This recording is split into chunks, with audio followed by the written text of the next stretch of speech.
નર્મદા જિલ્લામાં આવેલું statue of unity હવે માત્ર પ્રવાસીઓ માટે જ નહીં પરંતુ લગ્ન ઇચ્છુકો માટે પણ હોટ ફેવરિટ સ્થળ બની રહ્યું છે।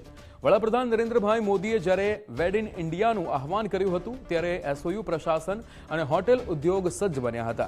વડાપ્રધાનની અપીલ બાદ સ્ટેચ્યુ ઓફ યુનિટી વિસ્તારમાં ડેસ્ટિનેશન વેડિંગનો નવો વેગ મળ્યો છે। ગત વર્ષે ટેન્ટ સિટી 1 અને 2માં અંદાજે 40 જેટલા લગ્ન પ્રસંગ યોજાયા હતા, જેમાં મુંબઈ, દિલ્હી અને હૈદરાબાદ જેવા શહેરો ઉપરાંત 9 જેટલા એનઆરઆઈ પરિવારોએ પણ અહીં પ્રભુતામાં પગલાં માંડ્યા હતા। સ્થાનિક રમાડા અને બીઆરજી જેવી પ્રખ્યાત હોટલોમાં પણ 20થી વધુ લગ્નો સંપન્ન થયા હતા। ત્યારે વર્ષ 2018થી અત્યાર સુધી અહીં 3 કરોડથી વધુ પ્રવાસીઓ મુલાકાત લઈ ચૂક્યા છે। હવે ઓથોરિટીનો પ્રયાસ છે કે લોકો વિદેશ જવાને બદલે અહીં આવે, જેથી ભારતનું નાણું દેશમાં જ રહે। એર કન્ડિશનર, બસો, એસ્કેલેટર અને ઇલેક્ટ્રિક કાર જેવી આધુનિક સુવિધાઓથી સજ્જ આ સ્થળ હવે લગ્ન માટે વૈશ્વિક સ્તરે ઉભરી રહ્યું છે। તંત્ર દ્વારા આગામી સમયમાં વધુ સુવિધાઓ વિકસાવવાનું આયોજન હાથ ધરાયું છે।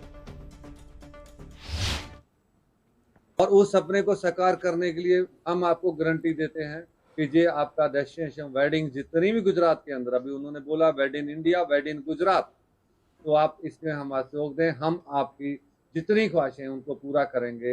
यहाँ पर सर हर साल हम 8 से 10 डेस्टिनेशन वेडिंग जो एनआरई वेडिंग करते हैं, जो भी हमारे जहाँ के मध्य प्रदेश, गुजरात एंड राजस्थान के एनआरई लोग हैं, वो जहाँ आके वेडिंग करते हैं।